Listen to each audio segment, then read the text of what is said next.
last is the environmental aspect and the activities we carry out during the shale oil and gas production, as well as the tight oil production. So this will discuss about what are the activities you are involved in this oil and gas production exploration stages, as well as what are the environmental impact we have, what regulations we used to follow, and what could be the remedial activities we can take during this to protect our environment itself. So this will be the content, general regulations. I'll state off at the beginning. I'll discuss after the environmental impact assessment before the remedial requirement itself. Okay. So if you look into the different activities during the oil and gas from the exploration and production, we can see at different stages we pollute our environment. Sometimes there's an unintentional technical causes, sometimes because of negligence. So in this, starting from this, when you start from this activities, this brings the changes in the environmental as well as socio-economic landscape, particularly in those areas where we have the new development. So this environmental impact associated with shale and tight oil and gas development, that is more intense because of the additional activities that we carry out because of the excessive massive fracturing activities. And this impact associated with this occur at the global and the local level both. Global level, that includes the climate change; local level, air quality, water availability and its contamination, seismicity, and the local communities in different ways. We'll discuss in detail about those. The activities that causes pollution, as I had mentioned, this is from starting from the beginning at the life cycle of a field: exploration, drilling, fracturing, production, transportation, and abandonment. All these involve different kinds of environmental issues. So in this environmental performance, the companies generally within the industry is normally that related to the legislative requirement. We need to take different prevention acts due to the legislative uh, requirements by the host government. But it's not only the host government, this is also by being scrutinized by the public, as the available and general level of awareness is increasing day by day. So if you look into newspaper, you can see whenever some activities are started in India. If you look into like mining industry, mainly we have many mines are there. We are good in coal mines or other mines, mining activities. There are environmental activists, they protest that because of the changes in the environment. That's the habitats, maybe the wildlife life habitats, or human activities or human social activities. These are being hampered. Air pollution that occurred. So this we need to, when you are going for the development, field development is itself, or starting the oil and gas industry, production, drilling, your activities you are starting, you need to take care of the environmental regulations. So this is also required for the approval of loans that major banks generally financed. So unless otherwise we have the environmental clearance, regulation activities agency clearance, you cannot have the loan also from the bank. So this activity is generally environmental vulnerability varies considerably from area to area, countries to countries. If you go for say UK, Europe, their environmental regulations are very strict. If you go for the third developing countries or third world countries, the underdeveloping countries, their regulations are different. So those are generally linked. to the development of the country, sustainability of the country, as well as the environmental pollutions. All are linked together. If you go for the this our different regulation, environmental or the climate regulation act, so you'll see different countries have their different issues, and they react differently in terms of the development of the industries and pollutions. So, this when you do the environmental impact assessment for making a project viable and feasible and implementing this into the real activities, then a different assessment, environmental assessment, we carry out. And that, as I had mentioned, this is from seismic. If you look into the seismic, you see the seismic activities we carry out, that may be your gravitational or seismic or different magnetic. So different activities, different ways they impact the environment. If you see here, there may be some the water body may be there and seismic activity. If the intensity of seismic may be higher, that may cause impact on nearby local bodies also.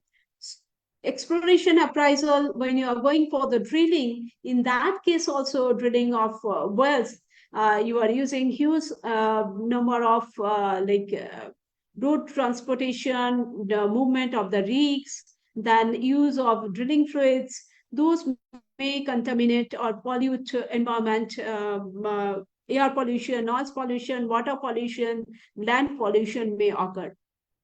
Hydraulic fracturing, this is the main debate in the shale oil and gas production and the tight gas production, because of huge amount of water requirement, water management, as well as the creation of huge pressure when you are fracturing. That may lead to the seismic or sometimes earthquake. That generally different environmental activists, they generally claim that this hydraulic fracturing causes even the earthquake also. So we need to do the water management and other management, the fluids management during the decommissioning and abandonment. Also, you can see seepage of oil and gas could be there. And if you are not plugging your well properly, in that case also seepage of oil could be there. Your water table could be contaminated. So those should be taken care of in the environmental impact assessment. So primary risk involved in this activities, we have the earthquake, as I had mentioned, because of seismic or other activities, contamination of groundwater aquifer with drilling fluid and fracturing fluid, on-site surface spill of drilling fluids, fracturing fluids, and oil also, oil spill could be there, contamination as a result of inappropriate off-site wastewater disposal, excessive water withdrawal for use of high volume of fracturing fluid requirement, excessive road traffic, impact on air quality. These are the risks involved into this. So can you tell how the water withdrawal from water withdrawal could be threat to the environment? Huge amount of water withdrawal. How could be threat to the environment? What kind of water we use for hydraulic fracturing?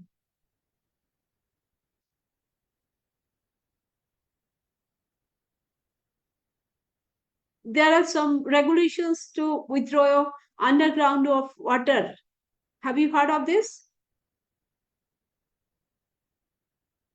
I'm not audible. I'm audible. Yes, ma'am.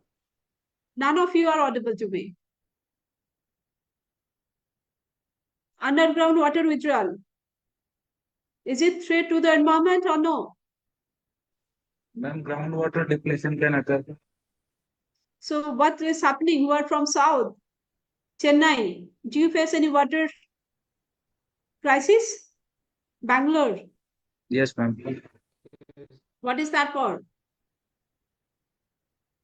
Okay, so environmental, when you are talking about, so into environmental generally for each company, when you are starting a new project, we should have the environmental impact assessment team.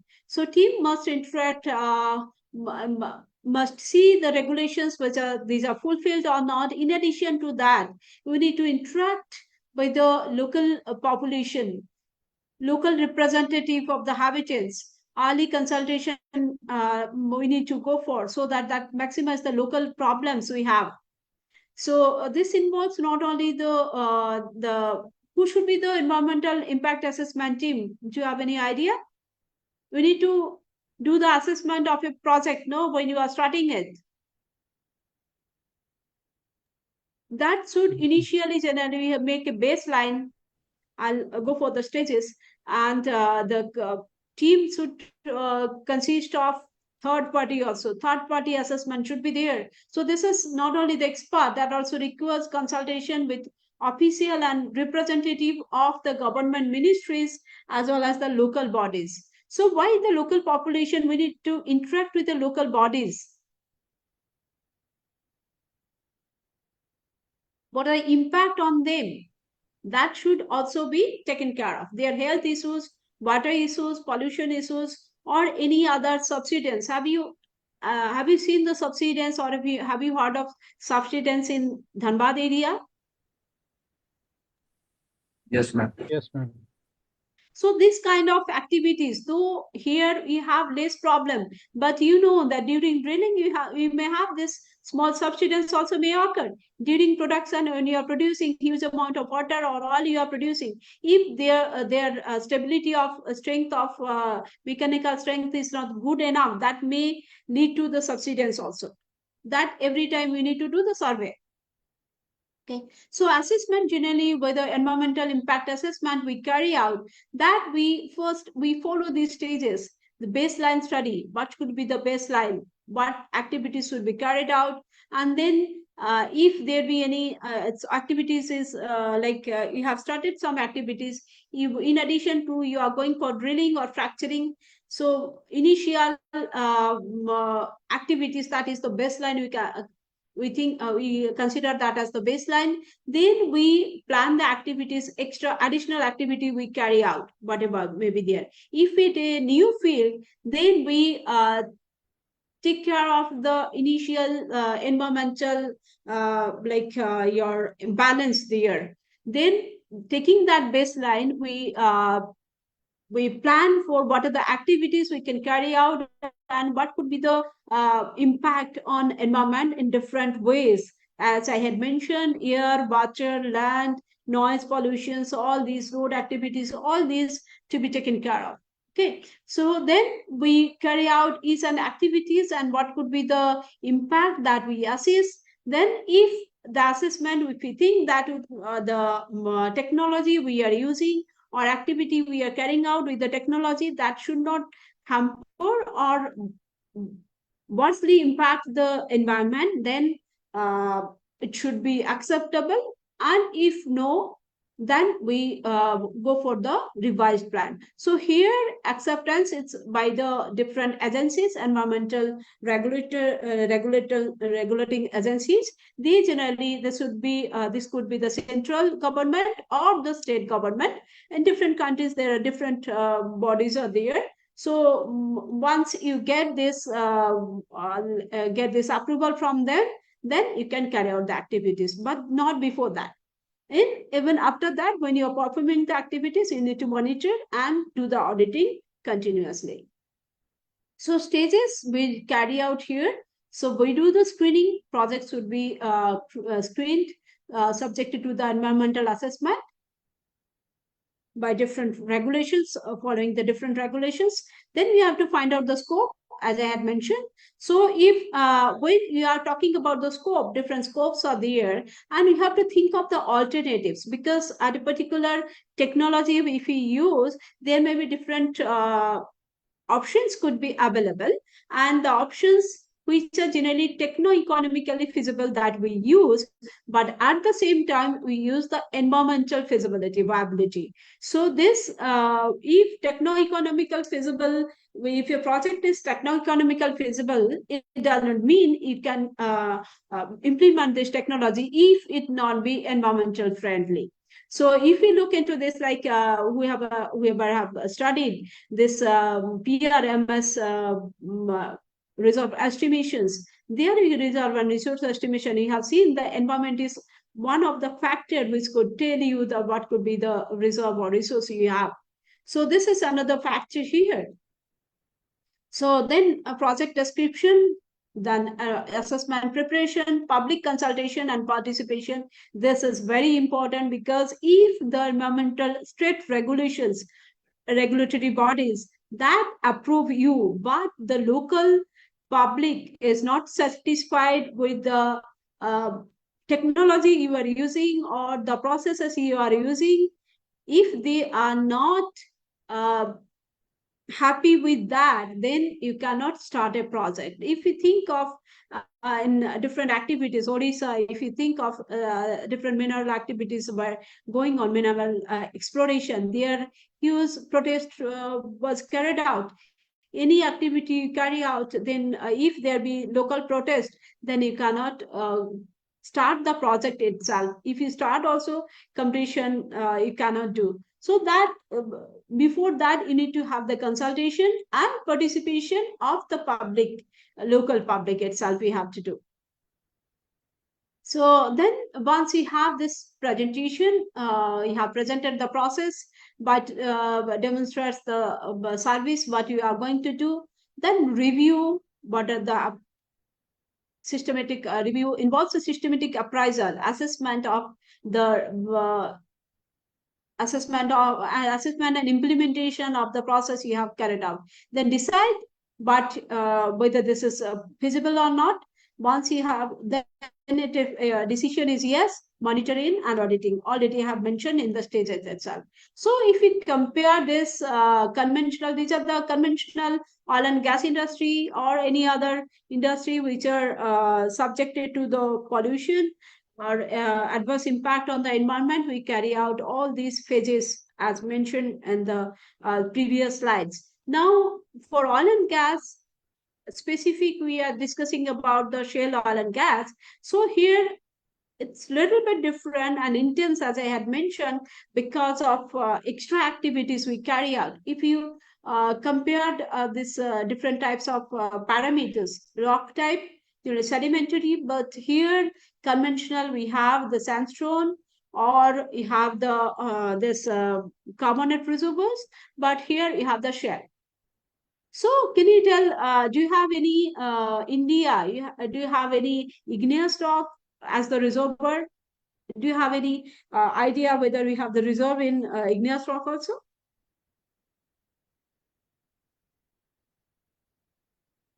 Do you have any idea?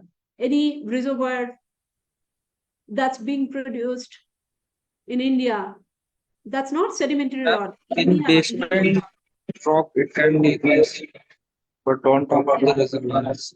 Yes, some are there, no? Because of seepage of generally gas. Smaller fields are there. Generally in western offshore, we have some. So permeability here, you see, it's a permeability medium, high to medium. If it be tight, low, and for shale gas, it's very low. Depth of drilling, it involves, it may be different depending on the type of reservoir. Here, it's also depending on the type of the reservoir. This makes the difference, the fracturing. Most of the conventional reservoir, we have this at some stages we need to go for the fracturing, but it's generally will do the single stage fracturing, but here multi-stage fracturing. So because of multi-stage fracturing, huge amount of water is needed. That's the maximum difficulty we have here. That's the amount of water we use in this. Quality of water required, generally fresh water we use here. And if we look into this, the flow back, I had mentioned when we have discussed the fracturing fluid also, you see the flow back of the fracturing fluid, it's here is huge, generally 40 to 70%. Here, even 30 to 40% we are talking about, but many a time it's only 20% we can recover within 10 days of the fracturing. So remaining of the injected fracturing fluid that remains with the water. sorry, that remains with the reservoir itself, and you keep on producing when you are producing oil and gas itself from the shale. So quality of produced water, it's both are highly contaminated. Where here you can have more salinity, may be higher itself. So environmental risk when you are talking about the extraction from oil and gas. So where we can have the contamination, this is mainly for the production itself. Not this slide doesn't include any activities during exploration or drilling itself. So here you see when you talk about here, so impact of water resources from water used in hydraulic fracturing. Fugitive gas emission to the atmosphere. You are producing here whatever we say we should not emit any gas, but there is emission of gas even during drilling and production we have. So we have studied, we have made one studies actually for emission from the wells, not the production, from the drilling itself, and we have estimated that huge volume of gas we emit during the exploration and drilling itself. So we need to take care of this one. Even during well testing also, we emit the technical gas. Technical methane emission is there. So that also leads to the environmental pollution. The climate change where we talk about the global pollution we are doing. This production platform is there here, inadequate transport of processing of gas. If you have the gas along with oil, you must have the gas, and this is an inadequate transport or processing of gas that may lead to also pollution. Inadequate treatment and disposal of drilling cuttings. You are disposing here, that may lead to the pollution. Inadequate transport or treatment of wastewater, contamination of soil, surface, or groundwater due to spill of chemicals and return fluids. Contamination because of the fracturing, the contamination of groundwater to mobilize the solids of methane or oil. That's the from fracturing. Contamination of groundwater due to poor well design, leakage from your cement or casing. So, in addition to that, what we have mentioned, the excessive road traffic and its impact on air quality also need to consider. So, air pollution, when you are talking about what are the components we have that leads to the pollution. So, this is the GNG gas, greenhouse gas emission. To know what is the potent, how much potent the methane is compared to carbon dioxide, we make carbon dioxide villain for the global warming. But what about the methane or other hydrocarbon gases? How much potent it is as the greenhouse gas? Any guess?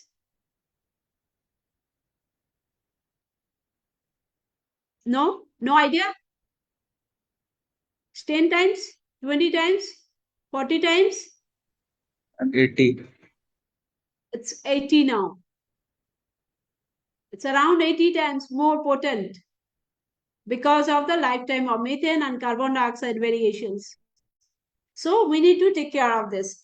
Emission of natural gas can release volatile organic carbons and hazardous pollution air pollutants such as CFC, chlorofluorocarbon. That's also when you are using the oil or gas, also chlorofluorocarbon also could be there. Nitrogen oxide. NOx is another pollutant. That from drilling and fracturing, we are using the compressor, pump, etc. That also lead to the pollution. And that generally local pollution is huge during the drilling and production. Any of you have seen the fracturing site or drilling site? You have visited, no? Many of you have visited. Have you seen any like fracturing of oil reservoir or conventional oil or gas reservoir?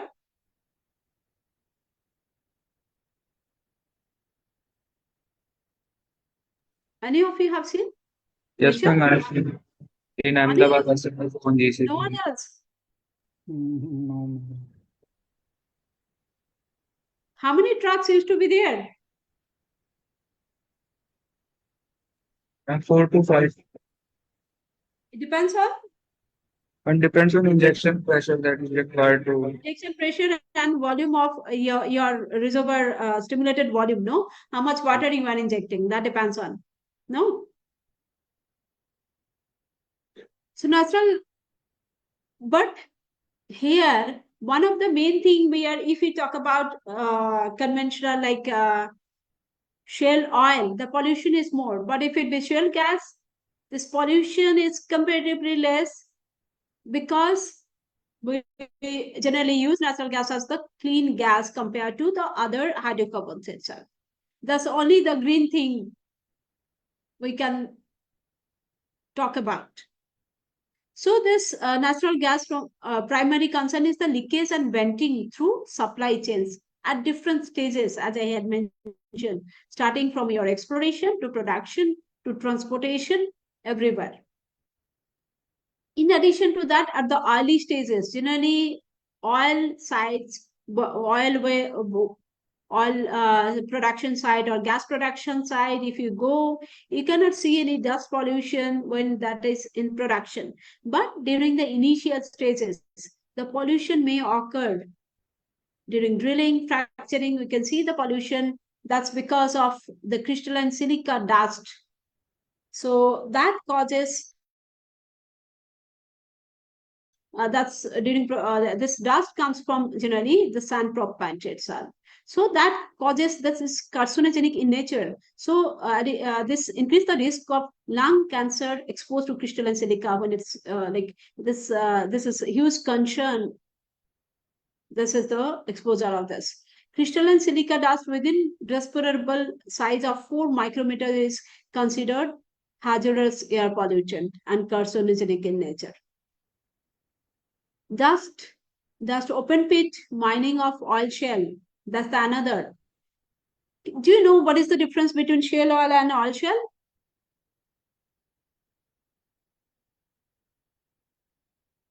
Any difference between anyone can tell oil shale and shale oil? Are those same or different?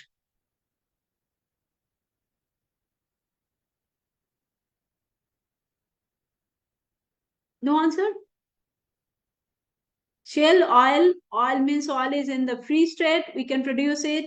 And oil shale means shale from there through pyrolysis or something, we can produce oil. So that's the like oil shale we do mining, and shale oil we produce as like conventional oil production. But shale oil production is different one. We do extraction at the surface itself by treatment.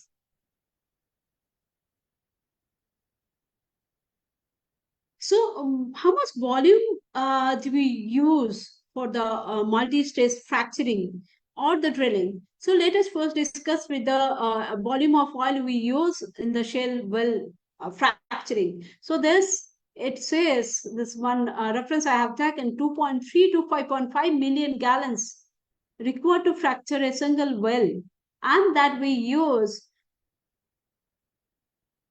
other in addition to that, this was 190,000 to 310,000 gallons of water is used to drill and cement a well during the construction.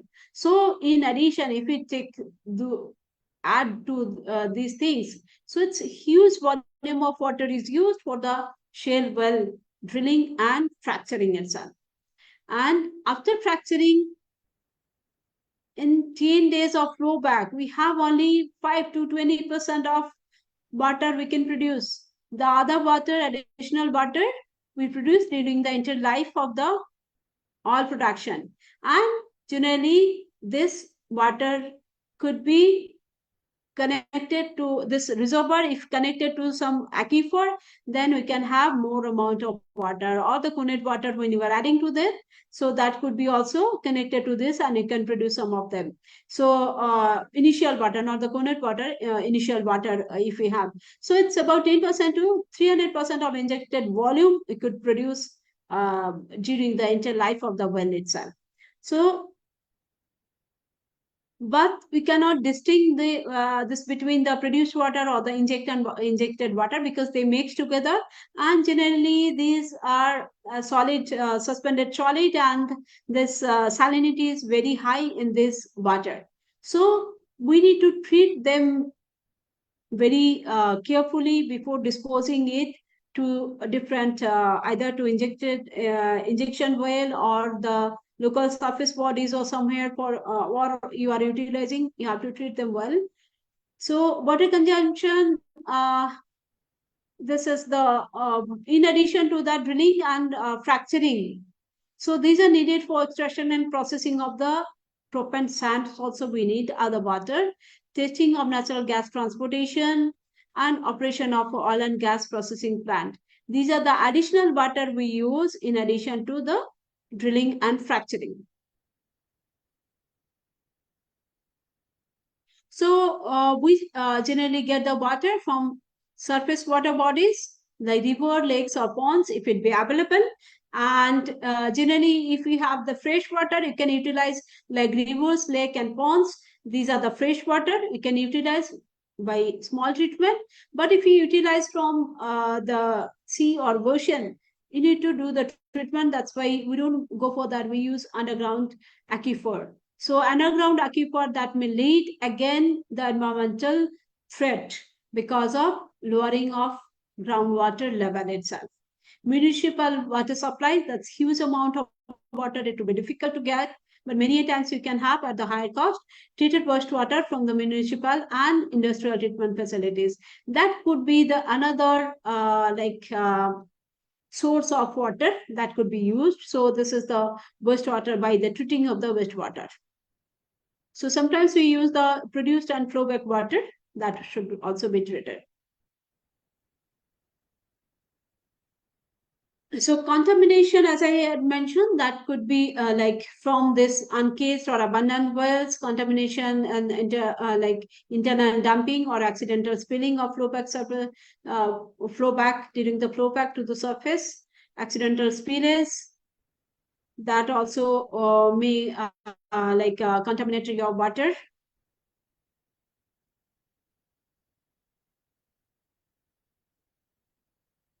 So risk already had mentioned. So how do you treat the water from this huge amount of water you have? So you need to treat it, and that leads to huge cost involved into this. So because of the cost involved into it, at the beginning itself, I had mentioned the cost is another parameter. So many a times, many companies to save money, they may not follow the strict regulations or the limit that generally laid down by an act, that may not be fulfilled because of the saving of cost, and that may lead to the environmental pollution itself. So disposal, generally we do disposal, we have reused in a new well with or without treatment, we can inject there. But generally, but about produced water, can you re-inject the produced water as it is into a new well disposal? If you do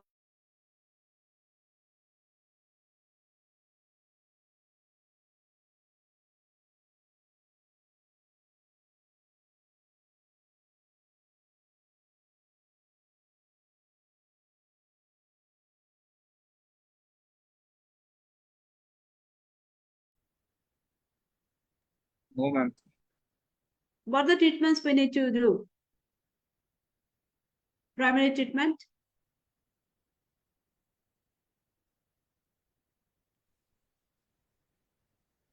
Ma'am, we need to bring its condition as required to inject in reservoir so that it cannot contaminate groundwater.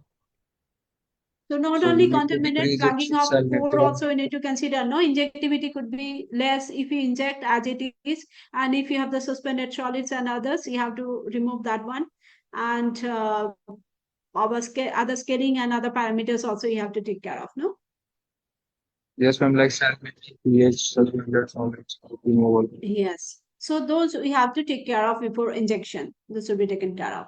So injected into the on or off-site disposal well, the regulated by the different countries, environmental protection agency. In India also we have USA, India, as I had mentioned, different countries, they follow different regulations act, and the limits of the contaminants in air or water, that may differ depending on the regulations itself. And not only regulations, even in a country from state to state it also differ, because in India we have the central government regulations act, and in addition to that, different state impose different follow different regulations. Like whatever you can do in Jharkhand, I'm not checking into that in Tamil Nadu that may not be possible. Just for example, I'm giving you. So these are different for different state also you have to follow that. So many a times this water may be reused for the municipality also, if it be good quality of water. If you think of like in our coal bed methane produced water, huge amount of water is being produced, and in Algeria and other areas, these are of good quality, and for with minor treatment that could be utilized for the irrigation purposes, even for the domestic purposes also could be used. So this depending on the quality of the water you have. So this you can discharge it to the surface water body also, or we can recycle it for different uses as mentioned. So other fluid, what are the other fluids we have? This is the drilling fluid we have. So we need to manage this drilling fluid in addition to the fracturing fluid like drilling mud. That treatment, what we do, some many a times generally when you are drilling, the drilling pond may overflow, and that can lead to the contamination in the nearby lands, nearby water body. So those should be taken care of. Many times the when you are storing for certain period, even from the pond itself, if it not overflow, that from the CPS through the pond also uh, um, may contaminate the soil and your water body. So that should be taken care of. Now we talk about the induced seismic activities, no?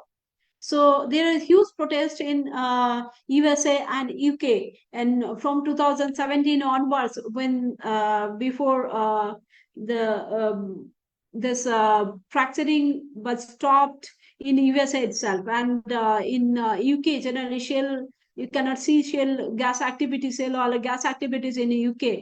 They have stopped because of this water requirement as well as the seismic activity you have. So this seismic activity at the beginning itself, the during exploration you do the seismic activity, that generally the frequency level is very small. Sometimes people say during fracturing also you may have the seismic activity, but generally this earthquake may occur if you inject water near a fault. That near the fault you have the pressure buildup may occur, and that can lead to the earthquake. But the frequency level is generally much higher compared to this. So though we think that this may lead to the activities, shale oil or gas activities that may lead to the earthquake, but this is generally very less. It's not threatening too much if you take care of that, and if you do the geological modeling very well. If you inject some water somewhere, you need to take care of if there be any feeble fault or not. If there be fault, that may lead to some earthquake or high seismic activity there itself.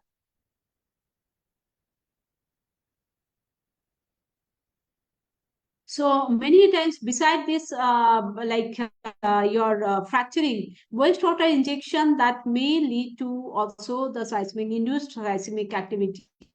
So because as I had mentioned, because of the pore pressure, increase in the pore pressure along the fault itself. So in some activity, it says during 2010 to 16, Oklahoma saw more than 600% increase in earthquake. Magnitude was 3.3 to 5.8 frequency level. So it says USGS study says 30% of the earthquakes in central US are induced because of this shale and gas activities and disposal of water injection, like wastewater injection disposal into the water body. That happening because that creates the induced seismic activity in USA. Land disturbance, the drilling pads, access roads, because you know that during drilling, huge rigs movements are there, and the transportation of different materials are there. That may lead to the infrastructure changes, more infrastructure requirement, and that may lead to the land occupation itself. Surface turbulence, mining and extraction activities that can cause the surface disturbances, erosion of soil, and habitat degradation. Here, when you are drilling the well, making the drilling pad itself, production pad, so there you do the deforestation, land changes, landscape changes occur. So that could lead to the land acquisition. So land acquisition is another problem here because of the problem causes itself in the during this activity itself. Noise pollution, generally this at the beginning itself, when you do the drilling, if you have visited the drilling site or fracturing site, you could see huge noise. You cannot speak also there because of the running of the pumps and all. So generally all these well site we generally make the well site away from the localities. So there some wildlife community, nearby communities and wildlife may be hampered or disturbed there during the extraction process. Uh, so there may be changes in the like population density and potential conflicts may be there, and that can cause the socio-economic consequences. So as during the development plan, one of the factor I had mentioned the socio-economic factor. So that may have the impact also in the environmental regulations. Waste management issues, solid waste we have. So we have discussed about the water management, fluid management, but the solid management also we have drill cuttings, contaminated soil, that also to be taken care of. Liquid, we have mentioned already this one. So the salinity is one of the biggest problem in the water we produce water, more than 100,000 ppm in TDS present there. So in India and other countries, all the countries who are producing oil and gas, they follow different acts, environmental regulation acts, Clean Water Act, then Safe Drinking Water Act, Clean Air Act, National Environmental Policy Act. These are the act that is followed by the central as the state government to protect the geology, hydrology, climate, topography, and the wildlife, etc. These are the different in USA. There are different new management system and environmental act have been passed to protect the environment from the shale oil and gas activities.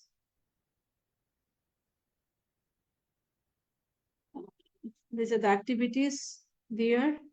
So in India, we have the different activities also. The clearance and approval are required.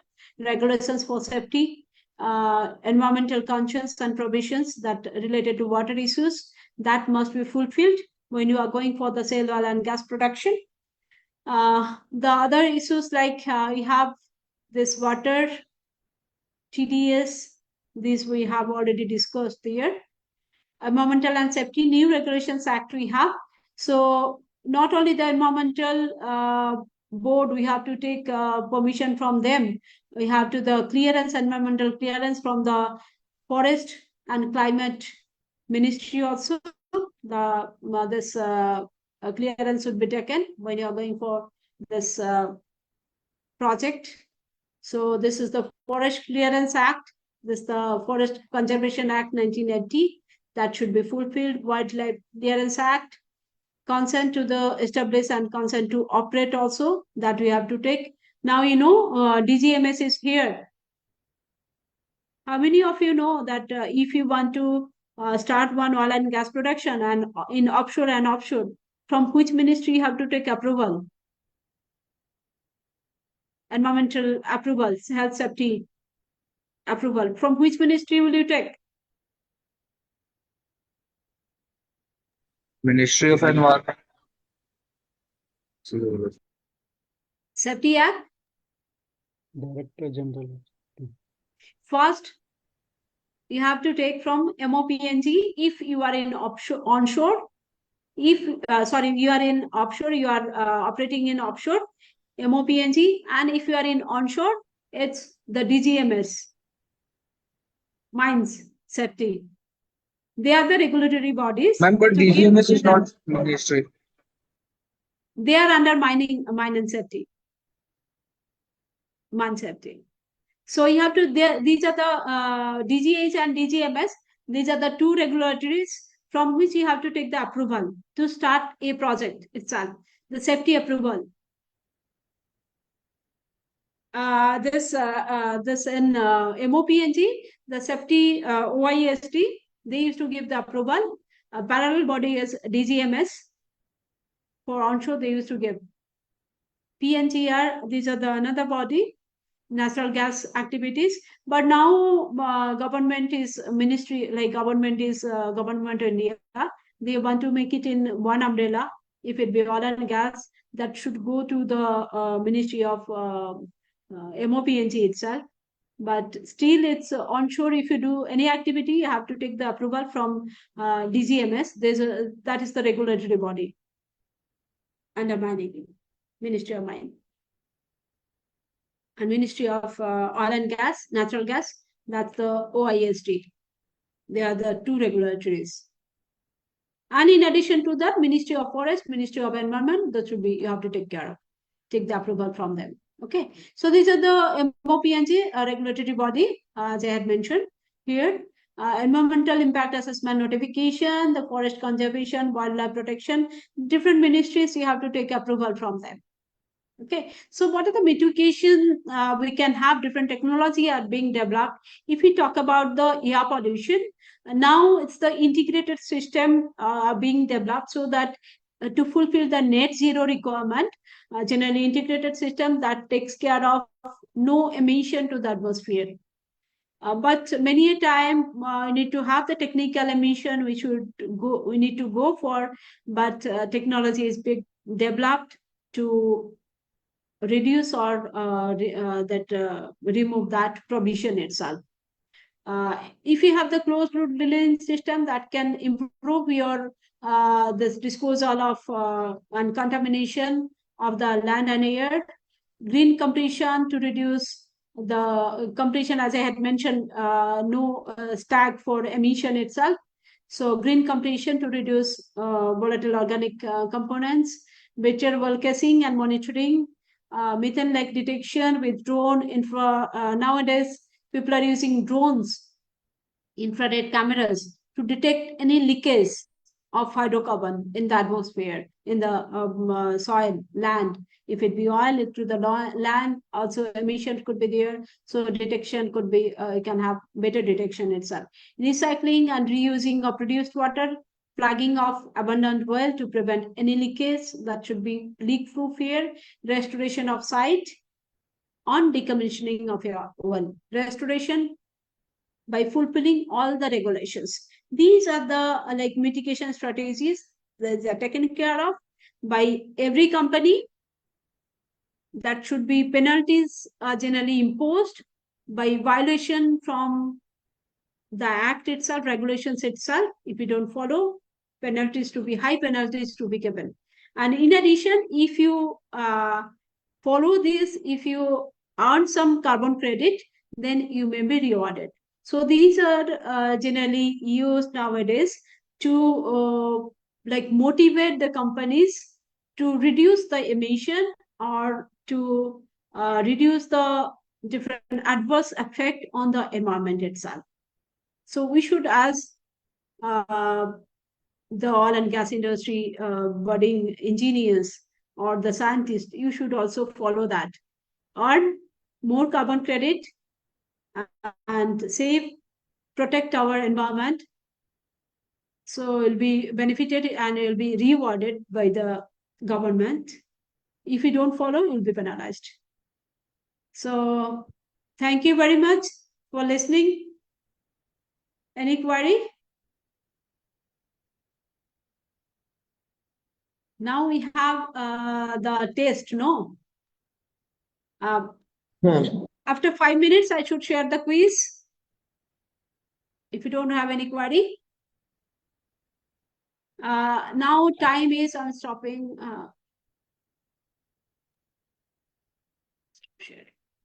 Okay. So Ma'am, I time have one is, question. yes, please, Nishan. Ma'am, like for injecting water, do we need to drill an extra well, or that will go with that same well where we are taking production from shale reservoir? Nishan, could you like switch on your video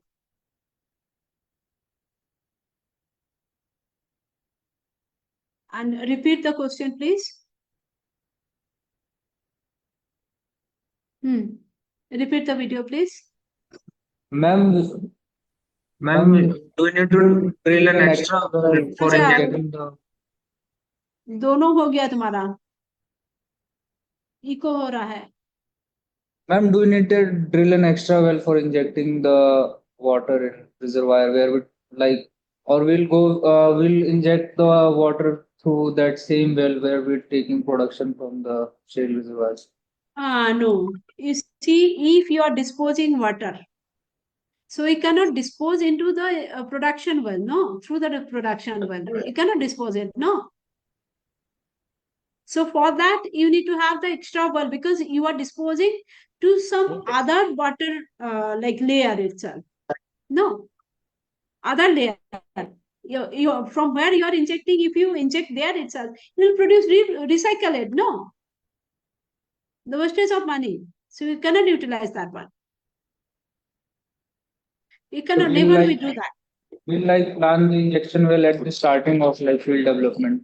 You see, two things are there. If you inject water for pressure maintenance for conventional reservoir, no, for shale well generally what we do deplete. The technology is to fracture and deplete it for production. During production, you'll deplete it. No, we don't inject for the pressure maintenance, right?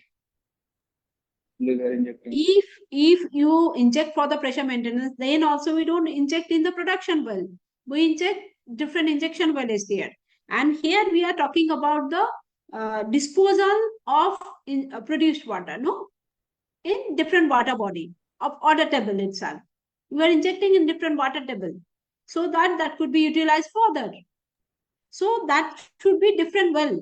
Sometimes we can utilize if we have some well that's not being produced, we can plug the production for production zone and then we can inject, depend it, or you can inject in some other one. Okay, so that's a different thing. But at the same, if you're producing for a particular pay zone, you don't inject in that for the especially for the shale oil, right? Yes, ma'am. Thank you, ma'am.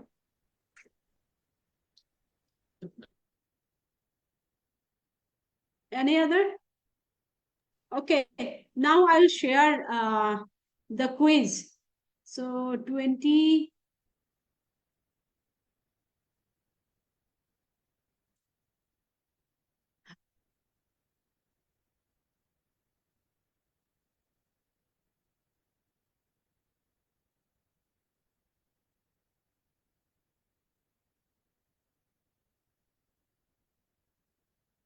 Yes.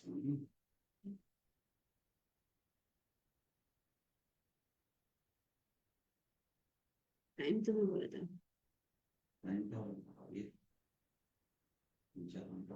तो घंटा तो बोले थी ना, basic বলে দিই কটা 12টার সময় দেখাচ্ছে, দুটোর মধ্যে দিই, দুটোর মধ্যে না একটার মধ্যে বলে দিই, তারপরে যখন টাইম সেট করেন.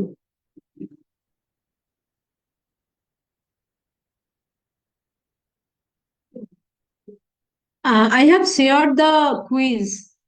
Please check it and let me know whether you have received it or not. So 20 questions are there, 25 questions are there. So maybe 1 hour, by 1 o'clock, you need to submit. Ma'am, you have shared in chat box or at mail? Mail, email. Okay, okay. Thank you.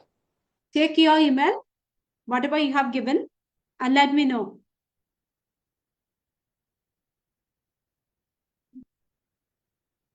Okay, Jenny.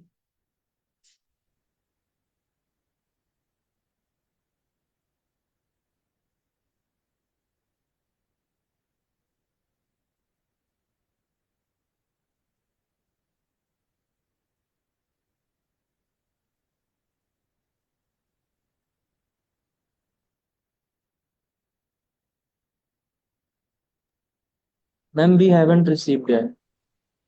Just let me check. We Okay. haven't received it.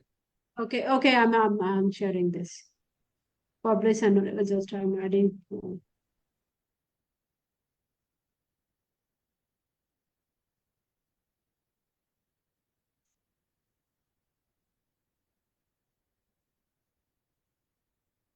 Now you check.